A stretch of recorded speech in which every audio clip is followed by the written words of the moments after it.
Hi every one, ഇത് നമ്മളുടെ Kalamassery town, അതായത് സാന്റാ മോണിക്ക എന്ന് പറയുന്ന മെട്രോ സ്റ്റേഷനാണ്. ഈ മെട്രോ സ്റ്റേഷനിൽ നിന്ന് നമ്മുടെ ക്ലിനിക്കിലോട്ട് എത്തണമെങ്കിൽ നമ്മൾ ശരിക്കും അവിടുന്ന് ആ സ്റ്റേഷനിൽ ഇറങ്ങി ഒരു ഓട്ടോ വിളിക്കാം. അങ്ങനെ ഓട്ടോ വിളിച്ചിട്ട് നേരെ നമ്മൾ വരാം. നേരെ നമ്മുടെ കളമശ്ശേരി HMT ജംഗ്ഷന്റെ നേരെ വരുമ്പോൾ കണ്ടോ, ഇവിടെ ഒരു സിഗ്നൽ കാണാം. ഈ സിഗ്നലിൽ ഇരിക്കുന്നതാണ് ഞാനാണ് കേട്ടോ, ഈ സുന്ദരിയായിട്ട് ഇരിക്കുന്നത് ഞാൻ തന്നെയാണ്.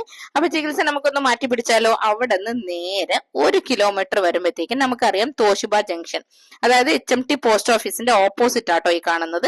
അപ്പൊ ഓപ്പോസിറ്റ് നമുക്ക് ഇവിടെ യൂ ടേൺ അടിക്കുമ്പോൾ ദേ ഇതുപോലത്തെ ഒരു സിഗ്നൽ, ഇതുപോലത്തെ ഒരു ബോർഡ് കാണാം നിങ്ങൾക്ക്. അതിലൂടെ താഴെ ഇറങ്ങുമ്പോൾ അതിനെ പൈപ്പ് ലൈൻ റോഡ് എന്നാ പറയാ. താഴത്തോട്ട് നമുക്കൊരു ഇന്റർലോക്കട്ട് ഒരു റോഡ് കാണാം. ഈ നേരെ പോകുമ്പോൾ നമുക്കൊരു റെസിഡൻഷ്യൽ ഏരിയ പോലെയാണ് നമുക്ക് ഇത് ഫീൽ ചെയ്യാൻ. നമുക്ക് അവിടെ വരുമ്പോൾ നേരെ ഹിദായത്ത് Nagar pipe line road Sunni സെന്ററിന്റെ സൈഡിലായിട്ട് വീണ്ടും നമുക്കൊരു ബോർഡ് കാണാം, കണ്ടോ. അതിന്റെ താഴെ നമ്മുടെ റെസിഡൻഷ്യലിലോട്ട് നമ്മൾ ഇറങ്ങി ചെല്ലുമ്പോൾ തന്നെ നമുക്ക് വീടുകളൊക്കെ ആയിരിക്കും കാണാം. അതിന്റെ നേരെ പോകുമ്പോൾ തന്നെ കാണുന്നതാണ് നമ്മുടെ ഡോക്ടർ സെറീനാസ് ബാക്ക് ടു ബാലൻസ് എന്ന് പറയുന്ന ക്ലിനിക്ക്. അപ്പൊ നമുക്ക് ഇനി എത്തിപ്പെടാൻ വേറെ ബുദ്ധിമുട്ടൊന്നും ഇല്ല എന്ന് വിചാരിക്കുന്നു. അപ്പൊ നിങ്ങൾ എല്ലാവരും നേരെ പോന്നോളൂ.